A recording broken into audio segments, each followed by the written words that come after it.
नमस्कार दोस्तों, कैसे हैं आप लोग। आई होप कि बहुत अच्छे होंगे। ठीक है, बहुत ही अच्छा चल रहा होगा प्रिपरेशन आप लोगों का। ठीक है, जिम्मेवारी आप लोग ले रहे होंगे अपनी प्रिपरेशन की। देखिए, कुछ बातें मैं पहले करता हूं, ठीक है, प्रिपरेशन को लेके। वीडियोस उतने लगातार नहीं आ पाते हैं क्योंकि मैं वर्किंग हूं। ठीक है, मैं वर्किंग प्रोफेशनल में हूं और चीज़ें जो होती हैं वो उस तरह से नहीं चलती हैं जैसा कि हम सोचते हैं। ठीक, और वीकेंड है अभी सैटरडे संडे, तो ज़्यादा इस टाइम पे ही आपको ज़्यादा से ज़्यादा वीडियोस मिलेंगे। बाकी दिन आपको 1 2 3 ऐसे वीडियोस मिलेंगे। ठीक है, जितना टाइम मिलता है मैं उतना कवर करने की कोशिश करता हूँ, लेकिन मैं आप लोगों को गाइड करने की भी कोशिश करता हूँ। उसके तहत मैं कुछ बातें कहना चाहता हूँ जो अभी आप सुन लें। ठीक है, डिस्कशन से पहले डिस्कस हम लोग करेंगे मैसूर साम्राज्य का उदय होता है और कैसे फिर उसका पतन होता है, उसके बारे में बात करेंगे। लेकिन उससे पहले अगर आप लोग किसी भी एग्जाम का तैयारी कर रहे हैं, अगर ज़्यादातर लोग जिसको मैं टारगेट करके चल रहा हूँ वो है बीपीएससी। ठीक है, बीपीएससी से जुड़ा हुआ जो भी एग्जाम है, तो बीपीएससी का एग्जाम अगर आप लोग टारगेट कर रहे हैं, वो भी 71वीं अगर आप लोग देना चाह रहे हैं, तो देखिए, प्रिपरेशन करने ऐसे मत बैठ जाइए। ठीक है, कि आप एकदम उतरे और बस पढ़ रहे हैं, हिस्ट्री पढ़ रहे हैं, उसके बाद पॉलिटी पढ़ रहे हैं, उसके बाद जितने भी लोग कहते जा रहे हैं मटेरियल पढ़ते ही जा रहे हैं, वैसा नहीं करना है। देखिए, प्रिपरेशन का जो असली तरीका होता है ना, वो ये होता है कि पहले आप सिलेबस देखिए। ठीक, जिस भी एग्जाम का आप तैयारी कर रहे हैं पहले सिलेबस देखिए, सिलेबस को समझिए। जब उस सिलेबस को आप समझ जाएं, ठीक है, तो उसके बाद आप उसके प्रीवियस ईयर के 5 साल के कम से कम क्वेश्चन जरूर देखिए। ठीक है, पीटी का, मेंस का भी देखिए। ठीक है, मेंस का देखना जरूरी इसलिए है क्योंकि पीटी जैसा कुछ तैयारी नहीं होता, पीटी का तैयारी नहीं होता, मेंस का अलग तैयारी नहीं होता। आप मेंस की तैयारी करते हैं, साथ में पीटी का भी तैयारी होता है। ठीक है, तो आप मेंस की तैयारी अभी से स्टार्ट कर दीजिए, कर ही दीजिए, क्योंकि उसमें होता है आंसर राइटिंग। तो आप कोई भी एक क्वेश्चन उठाइए, ठीक है, कहीं से भी उठाइए, चाहे आप एनसीईआरटी से उठाइए या फिर किसी प्रीवियस ईयर क्वेश्चंस में आप देखिए। ठीक है, अब ऑनलाइन बहुत सारे क्वेश्चंस मिल जाएंगे, तो उस पर आप प्रैक्टिस कीजिए। पहले देख के लिखने की कोशिश कीजिए। देखिए, 3 चरण होते हैं। पहले तो आप कुछ महीने तक, 1 से 2 महीने तक देख के लिखने की कोशिश कीजिए। ठीक है, देख के उसको है ना बार बार पढ़िए, देख के लिखिए, फिर उसके बाद बिना देखे लिखिए। ठीक, इस तरह मतलब अपने हैबिट बनाइए, देख के लिख के, मतलब पहले चोरी कीजिए, जितना मन हो आपको, जहां से मटेरियल मिल रहा हो उसको समझ के क्वेश्चंस को उसको लिखिए। ठीक है, उसके बाद फिर धीरे धीरे हैबिट बनाइए कि आप बिना देखे अब चीजों को लिखिए। ठीक, आपको कम से कम देखिए, आंसर राइटिंग अगर आप अपना स्किल जो है डेवलप, कि एक तरह का स्किल है, अगर डेवलप करना चाहते हैं तो उसमें टाइम लगेगा। ठीक है, और जैसा कि 71वीं बीपीएससी का नोटिफिकेशन आ गया है। ठीक, मतलब नोटिफिकेशन मीन्स कि उसके रिगार्डिंग नोटिफिकेशन आ गया है। अभी नोटिफिकेशन ये नहीं आया कि एक मतलब फॉर्म नहीं निकला है, उसके रिगार्डिंग ये है कि अगले महीने उसका फॉर्म आएगा और आपका ये सितंबर तक जो है हो जाएगा। तो अगर ये मई का महीना है, मई जून जुलाई अगस्त सितंबर, तो आपके पास ज़्यादा नहीं 4-5 महीने हैं। तो इसमें फिर भी आप प्रैक्टिस जरूर कीजिए। ज़्यादा से ज़्यादा आप जितना प्रैक्टिस करेंगे ना लिखने का, तो आपका स्किल उतना ही डेवलप होगा। ठीक, आप पहले हल्का सब्जेक्ट आप उठाइए, जो भी आपको लग रहा है, जैसे हिस्ट्री है बहुत हल्का रहता है।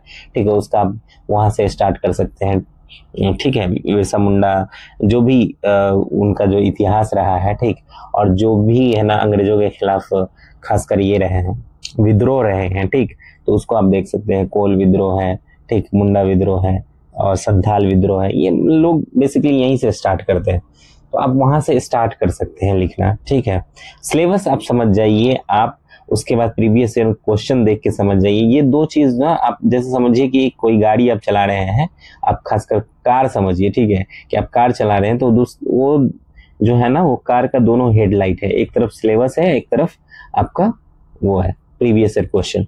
तो आप ये चीज जरूर कीजिए। ठीक है, मुझे मौका मिलेगा मैं सिलेबस जरूर आप लोगों का डिस्कस करूंगा। ठीक है, और अभी जो लोग एनटीपीसी का एग्जाम देने वाले हैं वो लोग ज्यादा से ज्यादा चीजों को पढ़िए। ठीक है, जीएस का बहुत उसमें वेटेज रहता है, तो उस पर आप लोग ध्यान दीजिए। ठीक, और बाकी रीजनिंग ही रहता है, मैथ्स उतना नहीं रहता। ठीक है, रीजनिंग रहता है, तो रीजनिंग का थोड़ा प्रैक्टिस वगैरह कर लीजिए। उसके प्रीवियस ईयर क्वेश्चंस उठा के उसी को प्रैक्टिस कर लीजिएगा, तो काम आपका चल जाएगा रीजनिंग के लिए। बाकी जीएस में करंट अफेयर्स है आपका, और जो स्टैटिक पोर्शन है उसको भी आप लोग देख लीजिए। ठीक है, बाकी मैं पढ़ा रहा हूँ और कोशिश करता हूँ मैं कि तेज थोड़ा पढ़ाऊँ, मतलब चीज़ों को थोड़ी जल्दी पढ़ाऊँ। ठीक है, जल्दी वीडियोस अपलोड करूँ ताकि आप लोगों को क्लैरिटी रहे, समझ में आए। ठीक, तो खैर ये बातें थी जो मैं आप लोगों से कहना चाह रहा था, लेकिन अब इसको स्टार्ट करते हैं। तो आप लोगों का स्वागत है एनसीईआरटी शॉर्ट्स में। यूट्यूब चैनल का नाम है आप लोग जैसा कि जानते हैं, ठीक है। तो आज जो हम लोग बात करने वाले हैं वो इतिहास का एक बहुत ही रोमांचक दौर था। उसमें हम लोग झांकेंगे, देखेंगे कि क्या चीजें हुई थी, ठीक। तो मैसूर साम्राज्य की ओर हम लोग चलेंगे, ठीक है। वहाँ के शेर दिल शासक जो थे, जिन्होंने अंग्रेजों से लोहा लिया, एकदम चने, लोहे के चने चबा दिए उनको, तो उसके बारे में बात करेंगे। और कहीं कहीं आप इमोशनल हो सकते हैं, तो थोड़ा सा उस पर भी ध्यान दीजिएगा। और इस तरह आप लोग जो है अपनी कुर्सी की पेटी बांध लीजिए, क्योंकि ये सफर होने वाला है बहुत ही दिलचस्प, ठीक। तो पहले बात करते हैं मैसूर साम्राज्य के उदय का। तो इसके लिए हम थोड़ा पीछे जाते हैं इतिहास में, ठीक है। मतलब जब युद्ध स्टार्ट होता है उससे भी पीछे, और उससे ही पीछे जब मैसूर साम्राज्य बनता है, ठीक है। तो उससे पीछे की कहानी है विजयनगर साम्राज्य की, ठीक। विजयनगर साम्राज्य की पूरी बात नहीं करूंगा, सिर्फ थोड़ा सा आप लोगों से बोलूंगा कि वो 13वीं शताब्दी से लेके 14वीं शताब्दी ऐसे उस बिटवीन में वो मतलब रहता है बहुत बड़ा। और उसके बाद 15वीं शताब्दी आते आते ना, और फिर वो साम्राज्य का पतन होने लगता है। तो 15वीं शताब्दी में जब पतन होता है तो उसी साम्राज्य के मतलब अवशेषों पे आप बोलिए तो दूसरे राज्य जो है खड़े होते हैं। तो उसी में से एक राज्य होता है मैसूर। तो मैसूर में हमेशा से हैदर अली या टीपू सुल्तान का नहीं रहता है, मतलब कि उन्हीं का राज्य है, नहीं, ऐसा कुछ नहीं। पहले जो है वोडियार वंश रहता है, जो सबसे पहले मैसूर साम्राज्य का मतलब उसने एक तरह से समझिए तो उसने स्थापना किया होता है और उस पर शासन कर रहे होते हैं। और जो शासक होते हैं उनका नाम होता है, याद रखिएगा, चिक्का कृष्णराज वोडियार द्वितीय, ठीक। जो इनके आखिरी शासक थे, ठीक, वोडियार वंश का आखिरी शासक, जिन्होंने 1734 से लेके कब 1734 से लेके 1766 तक मैसूर पे राज किया। लेकिन असली शक्ति इनके पास नहीं थी, ठीक है। असली पावर बोले तो इनके हाथों में नहीं थी, वो थी दो भाइयों के हाथ में, जिनका नाम था देवराज और नंजराज। ये दोनों मिलकर सारा कामकाज देखते थे राज्य का। और यहीं पे एंट्री होती है कि ऐसे शख्स की जिसने आगे चलकर अंग्रेजों की नाक में दम कर दिया था, और आप लोग सही समझ रहे हैं, हैदर अली। हैदर अली वो शख्स थे। तो नंजराज ने 1749 में हैदर अली को अपनी मिलिट्री लाइफ शुरू करने का मौका दिया सबसे पहले, ठीक है। तो हैदर अली धीरे धीरे अपनी काबिलियत जो है वो दिखाते गए। और 1755 में क्या हुआ कि नंजराज ने उसे डिंडीगुल, एक मतलब समझिए तो मिलिट्री चेक पोस्ट था, वहां उसको भेज दिया, ठीक है। फौजदार बना के वहां का मतलब एक तरह से समझिए तो उसके हाथ में ऑथोरिटी देके और उसको फिर वहां पे भेज दिया। तो अब डिंडूगल क्या है, मैंने आपको बता दिया कि डिंडूगल क्या है। वो एक तरह का मिलिट्री पोस्ट था, ठीक है, इंपॉर्टेंट मिलिट्री पोस्ट उस समय कह सकते हैं वहां पर था। तो यहाँ पर रह के हैदर अली ने अपनी सेना को मजबूत किया, जो वहाँ सेना थी वहाँ की, और अपनी ताकत भी बढ़ाई, ठीक। अब वहाँ पे वो लीडर था। उधर मैसूर की राजधानी में श्रीरंगपट्टनम जो था उसमें राजनीतिक उथल पुथल मची हुई थी। जब ये अनिश्चितता बहुत बढ़ गई और मराठों के हमले का खतरा मंडराने लगा, तो 1758 में हैदर अली जो है वो डिंडीगुल को छोड़कर श्रीरंगपट्टनम आता है, और उसने नंजराज और देवराज को राजनीति से संन्यास लेने पर मजबूर कर दिया, ठीक है। अब समझ गया था कि देवराज और नंजराज जो है वो उतना ज्यादा अब काबिल नहीं रह पाए, और अब उनकी उम्र भी हो चुकी है। तो इस तरह उनको हटाने का पूरा जो है कोशिश करके, और इस तरह की राजनीति पूरी परिदृश्य बनती है कि वो लोग संन्यास ले लेते हैं, और जो मैसूर का अब मैसूर राज्य की जो असली पावर है वो आ जाती है हैदर अली के हाथों में, ठीक। अब यहां से क्या करते हैं, हैदर अली जो है एक आम सैनिक से बन जाते हैं सर्वे सर्वा किसके, मैसूर साम्राज्य के। अब आगे क्या हुआ, 18वीं सदी के आखिरी हिस्से में हैदर अली और उसका जो बेटा रहता है टीपू सुल्तान, ठीक है, उसके लीडरशिप में मैसूर एक बहुत बड़ी ताकत बनकर उभरता है, ठीक। आप देख सकते हैं यहाँ मैप आप देखेंगे तो मैसूर साम्राज्य इतना बड़ा होता है जब तक कि आंग्ल मैसूर युद्ध स्टार्ट नहीं होता है, ठीक है। दो युद्ध ऐसा होता है जिसमें अंग्रेजों की तो एकदम हालत खराब हो जाती है, ठीक। अगर 1767 से 69 का एक युद्ध होता है फर्स्ट वाला, और फिर 1780 से 84 का जो युद्ध होता है, इन दोनों युद्ध में जो है हैदर अली मौजूद होते हैं, ठीक। दूसरे युद्ध में वो मर जाते हैं। खैर हम आगे बात करते हैं इस पे, ठीक। अब देखिए हैदर अली अब जो है अपना साम्राज्य बना चुके होते हैं, ताकतवर साम्राज्य होता है। तो यहाँ से शुरू होती है अंग्रेजों के साथ उनकी टक्कर। अब अंग्रेज जो है वो बंगाल में अपनी आसान जीत देख चुके थे। अंग्रेज अपनी मिलिट्री पावर को भी थोड़े से मतलब लेके ओवर कॉन्फिडेंट हो गए थे, ठीक, क्योंकि 1764 वाला 65 वाला जो युद्ध होता है बक्सर का, तो वो जीत लेते हैं, ठीक, अपनी मिलिट्री पावर के दम पे। तो उन्होंने आसपास के जितने भी इलाके थे उस पर अपना दबदबा बनाना शुरू कर दिया था। पहला आंग्ल मैसूर युद्ध जो होता है वो इसी विस्तारवादी नीति का नतीजा होता है जो अंग्रेज कर रहे थे, ठीक। तो उन्होंने हैदराबाद के जो निजाम थे 1766 में, उसके साथ एक डील की, ठीक है। निजाम को उत्तरी सरकार का इलाका अंग्रेजों को देना पड़ा। उस डील के तहत बदले में अंग्रेजों ने उसे हैदर अली से सुरक्षा देने का वादा किया।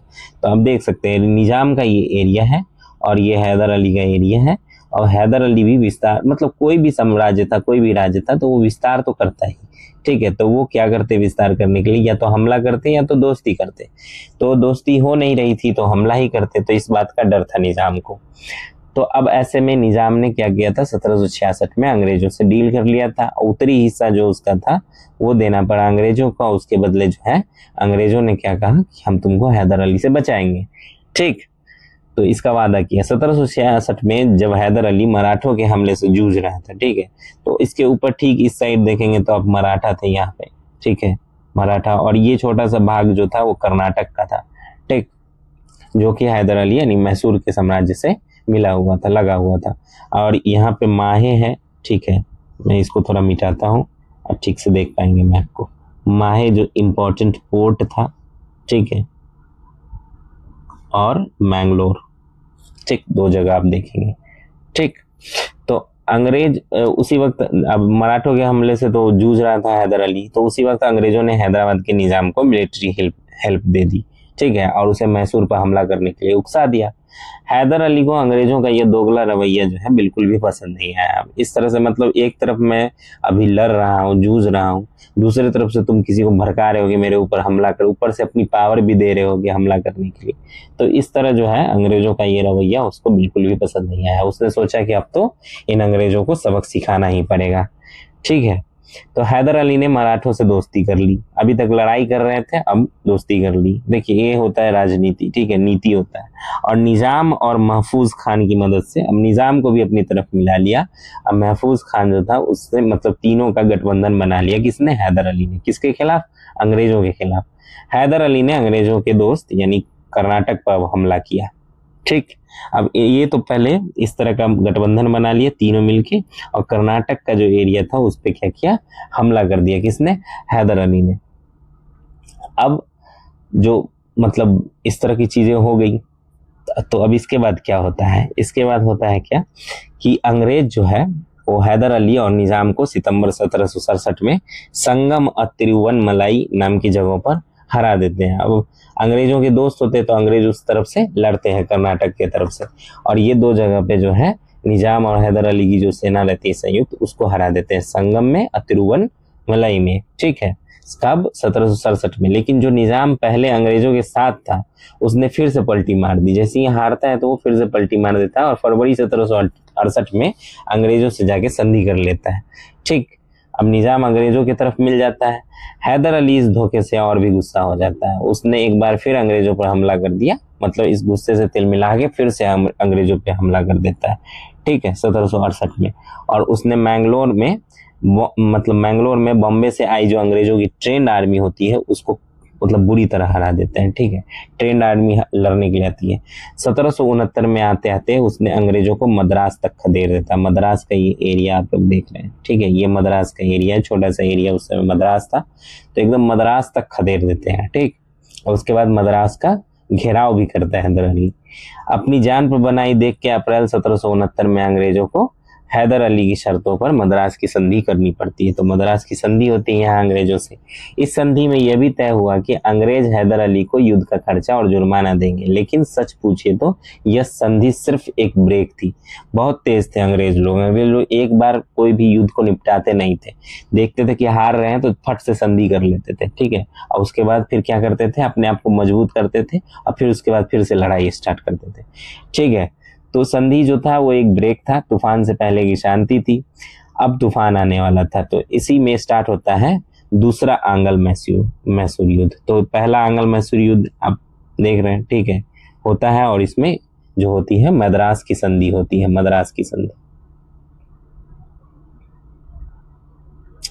याद रखिएगा, अंग्रेजों के साथ, जिसमें ये होता है कि अंग्रेज जो है वो हर्जाना देंगे, खर्चा देंगे युद्ध का, और ऐसा कुछ तो वो देते हैं, बट बेसिकली वो सिर्फ ब्रेक लेते हैं और फिर उसके बाद जो है अपने आप को तैयार करते हैं और फिर होता है दूसरा एंग्लो मैसूर युद्ध।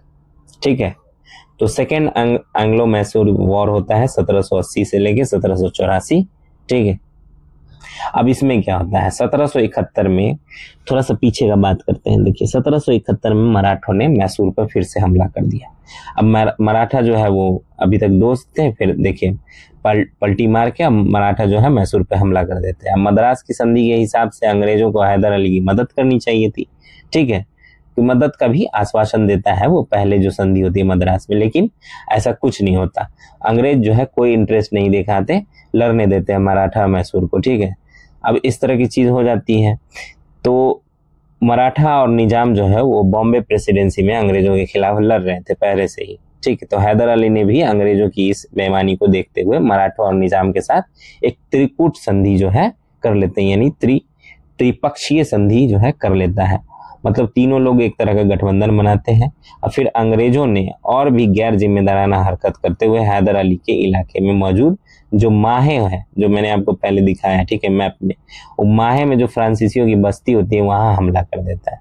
ठीक, इस तरह के देखता है कि अब तीनों मिल गया। ठीक है, और हमारे जो प्रेसिडेंसी है उस पर, बॉम्बे प्रेसिडेंसी पे हमला कर दिया।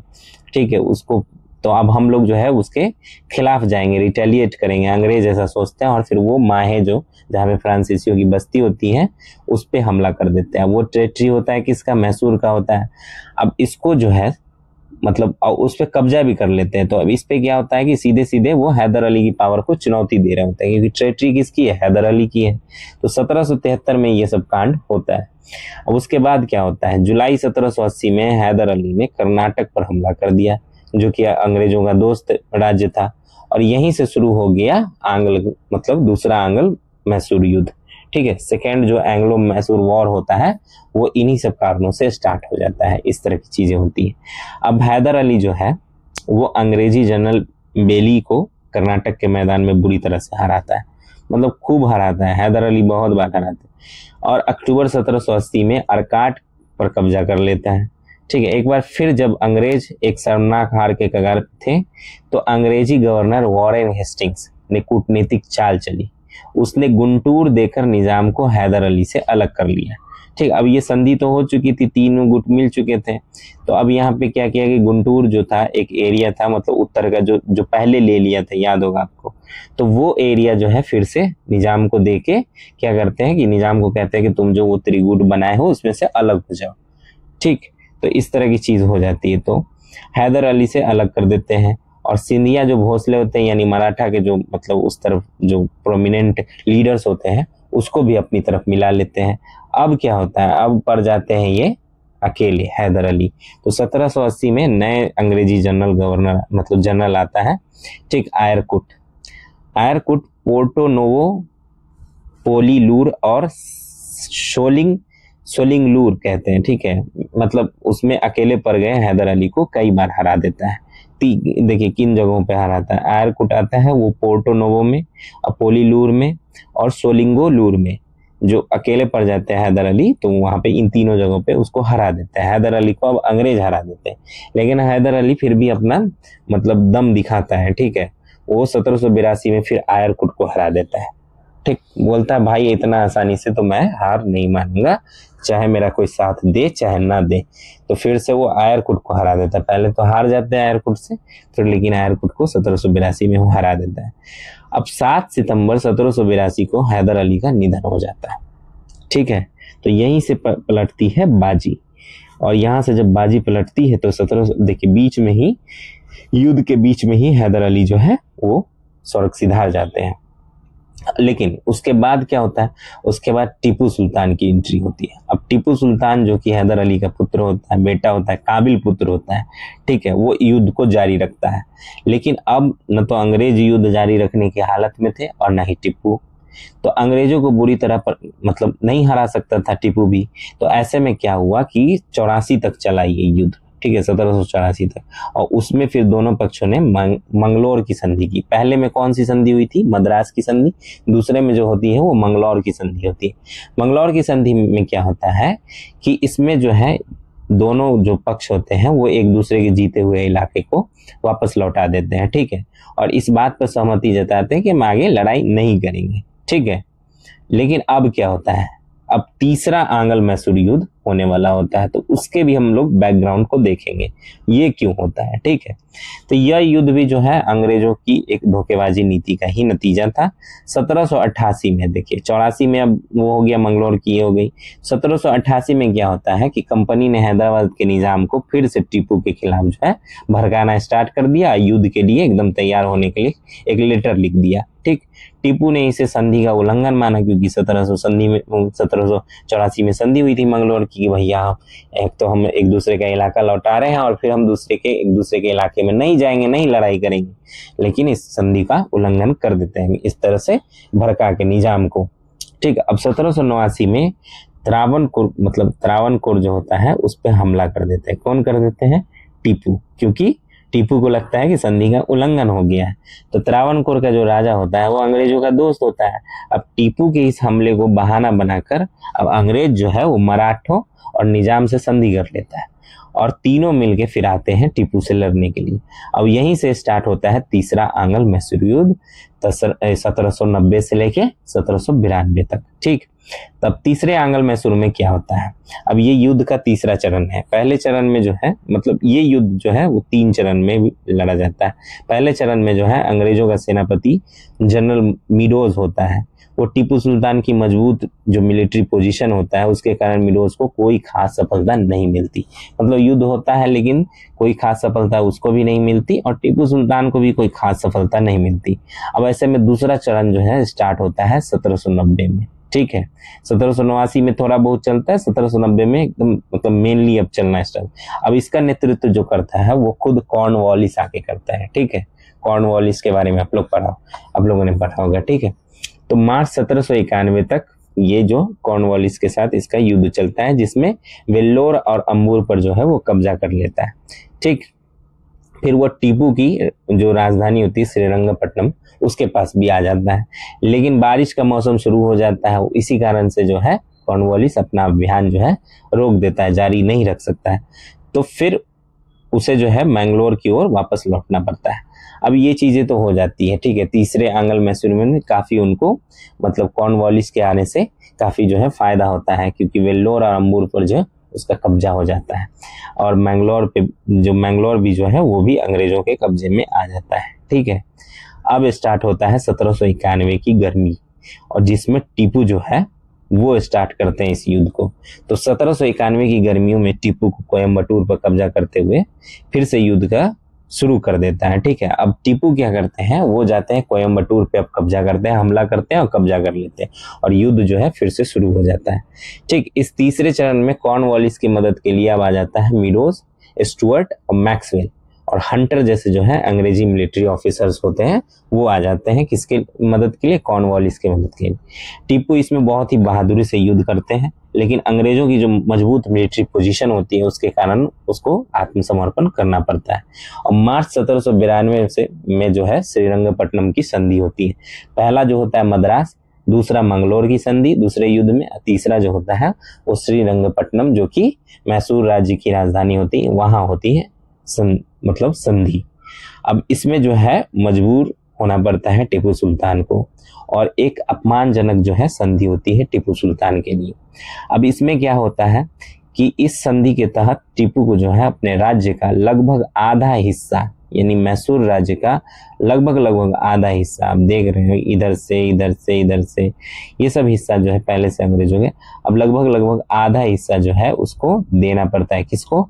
अंग्रेजों को देना पड़ता है। मराठा और निजाम जो है कि अब वो लोग त्रिगुट बना के लड़ रहे थे तो उनको देना पड़ता है, अंग्रेजों, मराठा और निजाम को। अंग्रेजों को युद्ध के हार जाने के रूप में 3 करोड़ रुपए भी देने पड़ते हैं, ठीक है। और अपने 2 बेटा, जो टीपू सुल्तान का 2 बेटा है, उसको भी अंग्रेजों के पास बंधक के रूप में रखना पड़ता है। तो इस तरह से इतनी सारी चीजें हो जाती है टीपू सुल्तान के साथ। तो आप सोच सकते हैं कि एक राजा के लिए कितना बड़ा अपमान का बात होगा, ठीक है। टीपू सुल्तान जो है वो हार मानने वाले फिर भी नहीं थे, इतना कुछ हो चुका था। अब देख सकते हैं कि दोनों बेटों को फिर बंधक के रूप में दे देते हैं और ये श्रीरंगपट्टनम पे जो है चढ़ाई होती है और टीपू जो है आत्मसमर्पण करते हैं।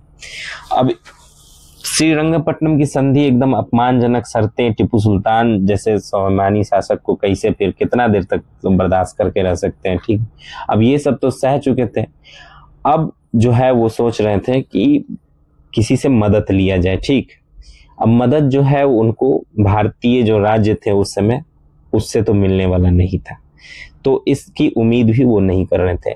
तो अब अंग्रेजों को खदेड़ने के लिए उनको जो है इंटरनेशनल सपोर्ट लेना था, तो वो इंटरनेशनल सपोर्ट के लिए कोशिश करते हैं। ठीक, मतलब अब अपने देश से बाहर, जिसके तहत शुरू होता है चौथा आंग्ल मैसूर युद्ध।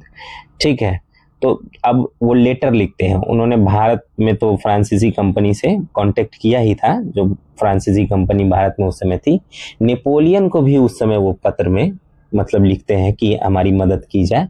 ठीक, और फिर अरब का जो शासक था उसको कुस्तुनतुनिया भी मतलब अपने उस राजदूत को भेजते हैं, अफगानिस्तान, मॉरिशस, सबके शासकों को लेटर भेजते हैं। ठीक है, कि मदद किया जाए, सहयोग किया जाए। ठीक है, अंग्रेजों के खिलाफ, लेकिन कोई भी नहीं आता है मदद के लिए और न सहयोग मिलता है किसी तरह का। ठीक, लेकिन टीपू जो है वो अपनी सेना को फिर से ऑर्गेनाइज करते हैं, फ्रांसीसी तरीके से उनको ट्रेनिंग देते हैं। ठीक, उधर अंग्रेज भी जो है मराठा और निजाम से इस शर्त पर संधि कर लेते हैं कि युद्ध से मिलने वाला जो अब फायदा होगा वो तीनों के बीच फिर से बराबर बराबर बटेगा। तो इस बार अंग्रेजों के मेन कमांडर थे आर्थर वेलेस्ली, हैरिस और स्टुअर्ट। ठीक है, जो चौथा युद्ध होने वाला है। ठीक है, उसके लिए अब दोनों तरफ से तैयारी हो चुकी है। तो दो भयंकर युद्ध में टीपू सुल्तान हार गए, उन्होंने श्रीरंगपट्टनम किले में शरण ले ली। अब चौथा आंग्ल मतलब मैसूर युद्ध जो है स्टार्ट होता है, तो दो बार भयंकर युद्ध होता है, उसमें टीपू सुल्तान जो है हार जाते हैं। अब जो मतलब उससे आगे क्या करते हैं कि वो श्रीरंगपट्टनम जो उनका किला होता है उसमें आके वो छुप जाते हैं। अंग्रेजों ने इस किले पर लगभग 15 दिनों तक घेरा डाल रखा था। ठीक है, 4 मई 1799 को उस पर कब्जा कर लेते हैं। टीपू सुल्तान जो है वो बहादुरी से किले की रक्षा करते हुए मारे जाते हैं। आप सुबह का अगर सीन देखेंगे तो टीपू सुल्तान को ये बात पता है कि बाहर जो है घेराबंदी हो रहा है। ठीक, तो टीपू सुल्तान एकदम निश्चिंत रहते हैं, एकदम मतलब आप समझ सकते हैं बहादुर इंसान किस तरह का एकदम रुआब होगा। इसी तरह का कुछ जो है वो सुबह पहने होते हैं, एकदम सूती कपड़ा, और अपनी तलवार लेके वो निकलते हैं, तलवार से लड़ाई करते हैं। ठीक है, और बंदूक से भी लड़ाई करते हैं। ठीक, और इस तरह बहादुरी से लड़ते हुए जो है वो मतलब कुछ गद्दारों के कारण भी, इनके भी खेमे में गद्दार कम नहीं थे। ठीक है, उधर मीर जाफर गद्दार था, यहाँ पे कोई मीर करके ही कोई था, वो भी गद्दार था। ठीक है, तो मतलब गद्दारी यहाँ पे भी चलती है, अंग्रेजों से मिल जाते हैं और उस तरह फिर गेट बंद करना था बेसिकली। ठीक है, जब वो भाग के आते हैं ना तो गेट नहीं बंद, मतलब गेट बंद ही कर देता है वो, और गेट खोलता नहीं है। टीपू सुल्तान अंदर जा नहीं पाते हैं और इस तरह फिर से अंग्रेज जो है उसको मार देते हैं टीपू को। ठीक, तो इस तरह टीपू जो है शहीद हो जाते हैं। तो एक शेर की तरह लड़ते हैं, अपनी मातृभूमि की रक्षा के लिए अपनी जान को कुर्बान कर देते हैं। अब बात करते हैं टीपू सुल्तान के मतलब व्यक्तित्व की, उनका मूल्यांकन करते हैं, किस तरह की चीजें हुई, क्या उन्होंने किया। ठीक है, और किस तरह से उन्होंने अपने राज्य में चीजों को बढ़ाया। तो टीपू सुल्तान का जो जन्म है वो 1750 में होता है। ठीक, हैदर अली और फातिमा उनकी माँ का नाम होता है, उनके घर होता है। वो एक पढ़े लिखे शख्स थे, खूब पढ़े लिखे थे। ठीक है, और अरबी, फारसी, कन्नड़ और उर्दू में जो है एकदम धारा प्रवाह बोल सकते थे। अगर बात करें तो बड़ी स्पीड में बोलते थे और मतलब एक दूरदर्शी सोच रखते थे। एक महान योद्धा भी थे, जैसे ठीक ना, शेर के नाम से जाने जाते थे, मैसूर मतलब शेरे मैसूर, मैसूर के शेर के नाम से जाने जाते थे। और एक कुशल जो है सेना तैयार करने और मैनेजमेंट पर बहुत ध्यान दिया था उन्होंने, जब मतलब इस तरह की चीजें हो रही थी, जब हैदर अली से युद्ध छिड़ा हुआ था अंग्रेजों का। उन्होंने अपनी सेना को यूरोपीय मॉडल पे ऑर्गेनाइज किया। ठीक, हैदर अली की तरह हैदर अली ने भी किया था। हालांकि उन्होंने अपने सिपाहियों को ट्रेनिंग देने में फ्रांसीसी अधिकारियों की मदद ली, लेकिन उन्होंने कभी भी उन्हें सेना में प्रेशर ग्रुप बनाने का परमिशन नहीं दिया। अपने पिता की तरह ही टीपू ने नौसेना का महत्व भी समझा। 1796 में उन्होंने नौसेना बोर्ड का गठन किया था और 22 युद्धपोतों और 20 बड़े जहाजों के बेड़े की योजना बनाई थी। इसको पूरा नहीं कर पाए वो, ठीक है। उन्होंने मंगलौर, वजीदाबाद जो था और मौलिदाबाद में 3 डॉक यार्ड भी बनाया था, ठीक है। हालांकि यह उनकी योजना जो है वो पूरी कभी हुई नहीं, ठीक है। उसके अलावा क्या है कि टीपू जो है वो विज्ञान और तकनीक के भी संरक्षक थे। उन्हें भारत में रॉकेट तकनीक का जनक माना जाता है, ठीक है। अब देखिएगा रॉकेट उन्होंने इस तरह की चीजें जो है बनवाई थी, उस समय बनाई थी। उनके द्वारा लिखे गए मिलिट्री के जो मैनुअल थे वो रॉकेट के संचालन की व्याख्या की गई है उसमें। उन्होंने मैसूर राज्य में सबसे पहले रेशम उत्पादन भी शुरू किया था, ठीक है। अगर देखेंगे तो टीपू सुल्तान ने ही रेशम का उत्पादन किया था, और जब वो लास्ट लड़ाई लड़ रहे थे तो उसमें उन्होंने रेशमी ही वस्त्र पहना हुआ था, ठीक है। खैर, तो इस तरह की चीजें थी जो टीपू उस समय कर रहे थे, ठीक। टीपू सुल्तान जो है उनको लोकतंत्र में भी गहरी आस्था थी और वो एक महान राजनेता भी थे। उन्होंने 1797 में श्रीरंगपट्टनम में एक जैकोबिन क्लब स्थापित करने, मैं जो बोल रहा हूँ ना उसको एकदम याद रखिएगा, 1797 में जैकोबिन क्लब, ठीक है, उसकी स्थापना करने में फ्रांसीसी सैनिकों की मदद की थी। उन्होंने इस अवसर पर उत्सव के लिए सलामी के लिए 2300 गोले और 500 रॉकेट का ऑर्डर भी दिया था उनको। टीपू खुद इस क्लब के सदस्य भी बने और खुद को नागरिक टीपू कहने लगे, ठीक है, और इस बात की अनुमति दी कि उनको नागरिक टीपू कहा जाए, न कि टीपू सुल्तान कहा जाए या शहंशाह कहा जाए, ठीक है। उन्होंने श्रीरंगपट्टनम में स्वतंत्रता का वृक्ष भी लगाया, ठीक है, रोपा, जिसको जैकोबिन क्लब के ही तरफ से लगाया गया था, ठीक। कुछ इतिहासकारों ने टीपू को एक कट्टर राजा के रूप में दिखाया है। यह औपनिवेशिक इतिहासकारों का मुख्य विचार था। सुल्तान का यह मूल्यांकन पूरी तरह सही नहीं है। यह सच है कि उन्होंने हिंदू, कुर्ग और नायरों का दमन किया था, लेकिन वो राजनीतिक एक जो स्टेप था वो राजनीतिक था, ठीक है। लेकिन उन्होंने मुस्लिम मोपलाओं द्वारा शक्तियों का दुरुपयोग करने के लिए उनको दंडित भी किया था। हालांकि केरल में महलों को जीतने के लिए उन्होंने मंदिरों को नष्ट किया, लेकिन टीपू को अपने क्षेत्र में हिंदू मंदिरों के संरक्षण के लिए भी जाना जाता है। उन्होंने श्रृंगेरी मंदिर की मरम्मत और देवी शारदा की मूर्ति, इस मूर्ति को 1791 मराठा आक्रमण के दौरान जो है वो क्षतिग्रस्त कर दिया गया था। शारदा की देवी शारदा की मूर्ति थी, उसको भी स्थापित कराने के लिए धन दिया था, ठीक है। यह जरूरी नहीं है कि अतीत के जो भी अतीत के व्यक्तियों का मूल्यांकन जो है वो धर्मनिरपेक्षता और लोकतंत्र के आधुनिक पैमाने के साथ किया जाए, ठीक। टीपू ने पालकी के इस्तेमाल को बंद करवा दिया था उस समय। इसे केवल महिलाओं और विकलांग लोगों के लिए सही समझा गया था, बताया उन्होंने। उनको सामंतवाद और समय पूंजीवादी विकास के आरंभ का भी श्रेय दिया जाता है। टीपू बहुविध परंपराओं का प्रतिनिधित्व करने वाले व्यक्ति थे, ठीक है। अब बात करते हैं कि टीपू के बाद मैसूर राज्य कैसा रहा, ठीक है। अब टीपू सुल्तान जो है देखिए यहाँ पे वो जा चुके हैं, ठीक। उसके बाद आप देख सकते हैं कि संधियां इतनी हुई कि टीपू का जो राज्य है जो कि इतना बड़ा था वो सिकुड़ के इतना बड़ा हो गया था, और शायद श्रीरंगपट्टनम ही सिर्फ रह गया था बस, जो कि राजधानी थी, ठीक, वही रह गया था आखिरी युद्ध तक। तो चौथे आंग्ल मैसूर युद्ध के बाद मैसूर साम्राज्य जो है वो अस्तित्व उसका खत्म हो गया। अंग्रेजों ने मैसूर के इस्लामिक राज का अंत कर दिया, ठीक है, और टीपू के परिवार के सदस्यों को पेंशन देकर वेल्लोर भेज दिया। मैसूर को अंग्रेजों और निजाम ने आपस में बांट लिया, बंदरबाट किया। अंग्रेजों को कोयम्बटूर, कनारा और श्रीरंगपट्टनम के कुछ हिस्से मिले।